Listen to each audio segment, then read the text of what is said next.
The Dallas Cowboys are on a 4-game winning streak and sitting on top of the NFC East behind Super Bowl favorites, the Philadelphia Eagles, and they're doing it with their backup quarterback, Cooper Rush.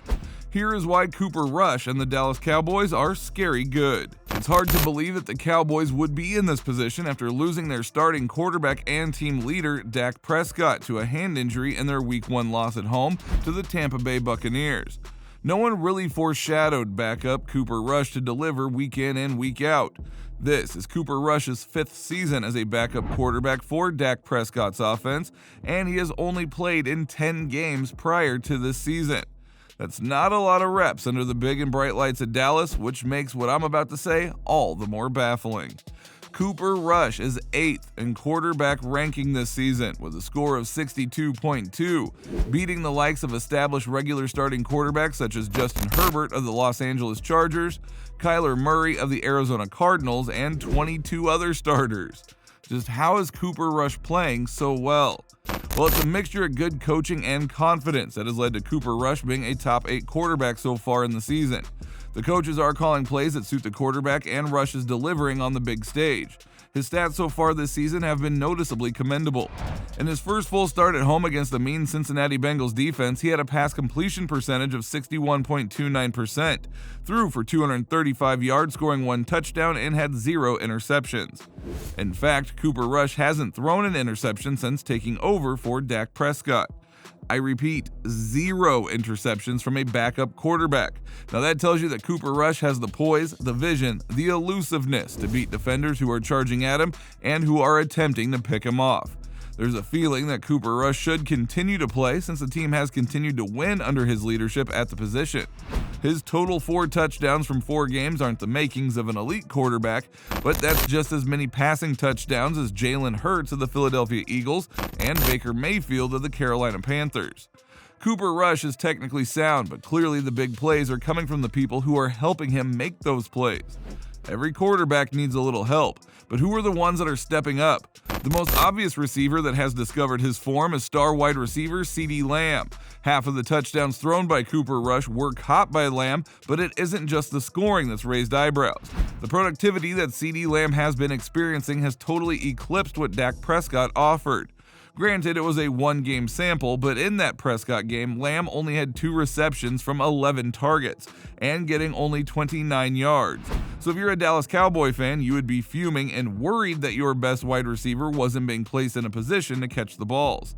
Once again, fortune smiled on the Dallas Cowboys in a cruel and unconventional way when Dak Prescott was forced to leave at the end of the game because once Cooper Rush took over, CeeDee Lamb and the Cowboys became scary good. In Rush's first full start, CeeDee Lamb saw the number of targets under Prescott, but this time had 7 catches instead of 2 for 75 yards. The following week, he had 12 targets, 8 catches for 87 yards and a touchdown. The week after that, 6 catches for 97 yards and a touchdown. It's fair to say that CeeDee Lamb has rediscovered his love for the game under a quarterback that no one expected to deliver. Another person who no one anticipated to be this good is the other wide receiver, Noah Brown. The 6'2" wideout is in his 5th season for the Cowboys and has never managed more than 184 receiving yards in one entire season. What's amazing is that he has already surpassed his career high receiving yards in just 4 games with Cooper Rush. Sometimes quarterbacks have a connection with a wide receiver that goes beyond the metrics and presupposed talents. It's a feeling that the passer has for the catcher that is an intangible quality that cannot be measured. The Rush-Brown connection came to life in Cooper Rush's first game where Noah Brown had 5 targets, 5 receptions, 91 yards, and a touchdown against the Cincinnati Bengals. It was a breakout game for Brown who made Cooper Rush look competent. They both helped each other, and the partnership continued to blossom the following week when Brown was targeted 7 times and caught 5 balls for 54 yards. Again, Noah Brown is not an elite wide receiver, but somehow has made it to the conversation on mainstream media because while CeeDee Lamb might be the rightful star of the team, Noah Brown is Cooper Rush's guy when the quarterback finds himself in a jam. The passing game has really created a threat for opposing defenses to be aware and take notice, but it's not the only piece of the puzzle that is making the Cowboys scary good. This Cowboys offense is a well-balanced machine that will continue to find ways to score on even the meanest of defenses. And to create that balance, head coach Mike McCarthy understands that the running game must be established in order to open up the passing one. For that, he has two solid weapons at his disposal in the shape of Ezekiel Elliott and Tony Pollard. Yes, Tony Pollard, who is undoubtedly the best number 2 running back in the NFL and has consistently proven that to be the case and kept Ezekiel Elliott on his toes. 71 yards. It's Pollard's ability to run after the catch which makes him such a scary threat for opposing defenses. He's fast, he's strong, and agile, which is exactly the kind of triple threat you want from your running back, let alone the second guy. Pollard remains the number 2 because of the promise and threat from the main guy, Ezekiel Elliott.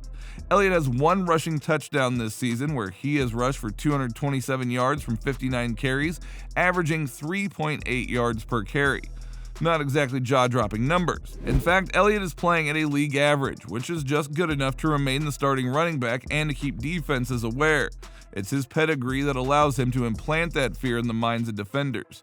Elliott is developing into a decoy back, which is not horrible to have since it still has an effect and positive outcome on the game. But the real game changers aren't those on the offensive side of the ball, it's those that are on the front line. The Cowboys' defense is ranked amongst one of the best this season. They are the meanest, stingiest, most terrifying defenders in the league. They've recorded 17 sacks this season, and it's only been 5 games. The sack leaders for the team are Micah Parsons with 6 and Durance Armstrong with 4. Micah Parsons is essentially averaging a sack per game and is the leading candidate to be named the NFL Defensive Player of the Year. He always finds a way to get by those 300-pound offensive linemen and either gets a sack or causes opposing quarterbacks to rush their throw, leading to an interception. Oh yeah, the Cowboys have 5 interceptions this season, 2 of which were snagged by Trayvon Diggs. Trayvon Diggs is in his 3rd year with the Cowboys and is their star cornerback. At 6 feet 2 inches, he's tall enough to have the vertical leap to outjump wide receivers on a contested throw, and he is fast enough should he need to recover or track down wide receivers. Between Micah Parsons, Trayvon Diggs, and this talented Dallas Cowboys defense, there is plenty of reason to fear this team. The Cowboys are entering familiar territory with a quarterback they didn't expect much of and feared the worst given Cooper Rush's history or lack of history with the team.